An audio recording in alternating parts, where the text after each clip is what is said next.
Qu'est-ce que la fumée de cuisson, le bruit, la chaleur et l'amiante ont en commun? Non, c'est pas mon dernier souper qui a mal tourné.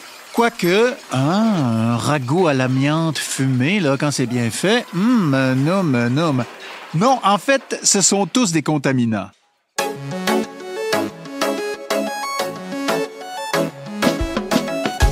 Dans cet épisode, on en apprend plus sur l'évaluation de notre exposition aux contaminants en milieu de travail. Ça, c'est sérieux. Je m'appelle François-Étienne Paré. Bienvenue à la SST expliquée.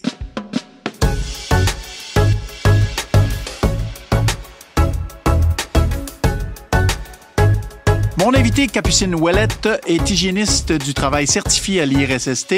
Elle connaît l'évaluation de l'exposition aux contaminants comme le fond de sa poche. Bonjour, Capucine. Bonjour.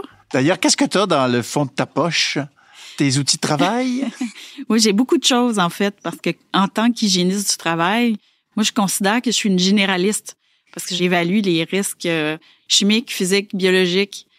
Et j'ai une bonne vue d'ensemble des milieux de travail. Il y a beaucoup de choses. Toi, quand tu entres dans un milieu de travail, tu es en mode d'observation. Tu analyses tout ce qui se passe là.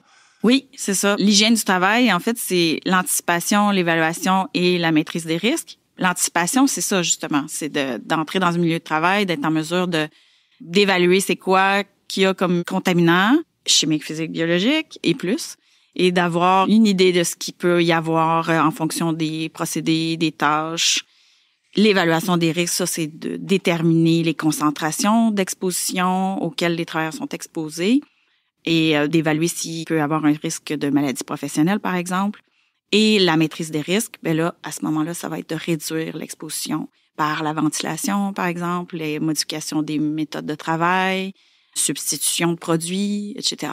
Capucine, on parle de contaminants ensemble. Quels sont les contaminants les plus répandus? Il y en a plusieurs. On parle souvent de silice cristalline, amiante qu'on retrouve dans les produits de construction, les matériaux de construction. Ça, c'est très fréquent, surtout lors de la démolition, des rénovations. On va avoir aussi les métaux, comme par exemple dans les fumées de soudage. Ça, c'est à plusieurs endroits qu'on va retrouver ça, dans divers procédés. Il y a évidemment le bruit qui est quasi omniprésent dans toutes les entreprises. Dans toutes les usines, il y a minimalement des bruits là, qui peuvent éventuellement avoir des risques sur l'audition. Les entreprises de fabrication, transformation, ça, il y a souvent beaucoup de contaminants dans ces entreprises-là. Donc, c'est beaucoup plus qu'un produit chimique. Oui, c'est ça. Comme je disais, il y a des risques chimiques, physiques. Ça, c'est le bruit, la contrainte thermique à la chaleur, par exemple. Et biologiques, ça va être tous les bioaérosols, donc les micro-organismes auxquels on peut être exposé dans des porcheries, par exemple. J'aime bien ta question aussi parce que souvent, les gens vont penser que un produit chimique, c'est un solvant. On se limite à ça. Alors qu'un produit chimique, c'est aussi une poudre, un aérosol qui se retrouve dans l'air. On a une conception souvent un peu limitée de ce que c'est le produit chimique. Est-ce que c'est un contaminant aussi, là? Oui. C'est ce que je comprends? Même les gaz, c'est un contaminant chimique. Est-ce que la présence d'un contaminant en milieu de travail, est-ce que ça entraîne toujours un risque pour les travailleurs, les travailleuses? Pas nécessairement. Il faut distinguer risque et danger. Le danger, c'est la présence du contaminant lui-même. Le risque, c'est la possibilité qu'un travailleur soit exposé. Par exemple, on va mélanger des produits chimiques ensemble. Mais si c'est fait à partir d'une pompe, un tuyau, c'est mélangé dans une cuve fermée, le risque est minime. Mais le risque va devenir plus important si le travailleur doit aller dans la cuve, nettoyer l'intérieur de la cuve pour enlever les dépôts, par exemple. Donc, c'est vraiment toute une question de proximité avec le contaminant. Qu'est-ce que c'est que l'évaluation de l'exposition aux contaminants? C'est de déterminer ce à quoi la concentration de contaminants à laquelle un travailleur va être exposé dans son milieu de travail. Ça se fait, par exemple, par un échantillonnage. Bien justement, qu'est-ce que c'est que l'échantillonnage ou le prélèvement en milieu de travail? De façon générale, là, ce qui est le plus commun en hygiène industrielle, ça va être d'installer une pompe à la ceinture du travailleur. Il y a un petit boyau accroché à la pompe, au bout de laquelle il va y avoir une petite cassette. La cassette, on l'installe dans la zone respiratoire du travailleur, donc dans le haut de la poitrine, par exemple. Et à l'intérieur de la cassette, il y a un filtre. Donc, la pompe aspire l'air à un débit qu'on va avoir prédéterminé et les contaminants vont se retrouver sur le filtre. Le filtre, ensuite, on va l'envoyer au laboratoire pour mesurer la quantité de poussière, par exemple, qu'il y a dessus. Là, je parle d'une cassette avec filtre, mais il y a aussi des tubes de charbon activés, par exemple, pour différents contaminants en forme vapeur. On peut aussi utiliser un dosimètre pour mesurer le bruit. Donc là, à ce moment-là, ça va être un genre de petit micro, ce ne sera pas une cassette.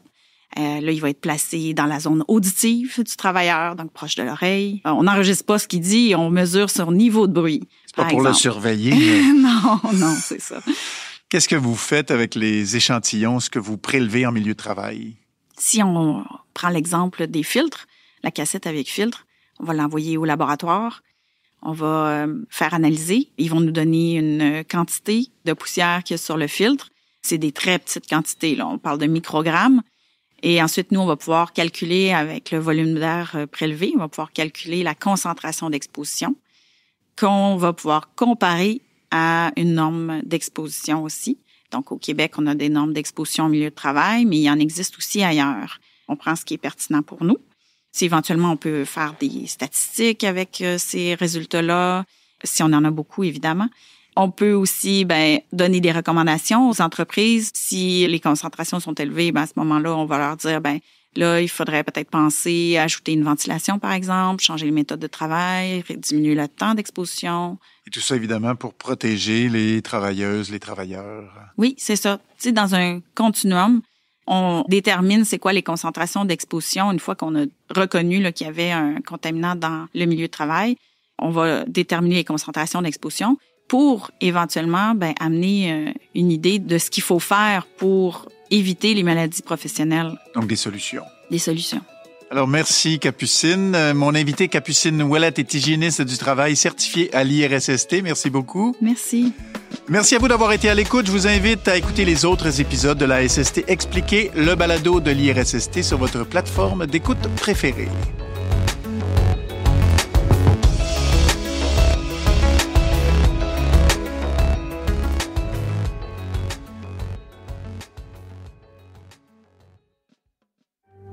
Phonique. Le fin son de l'histoire.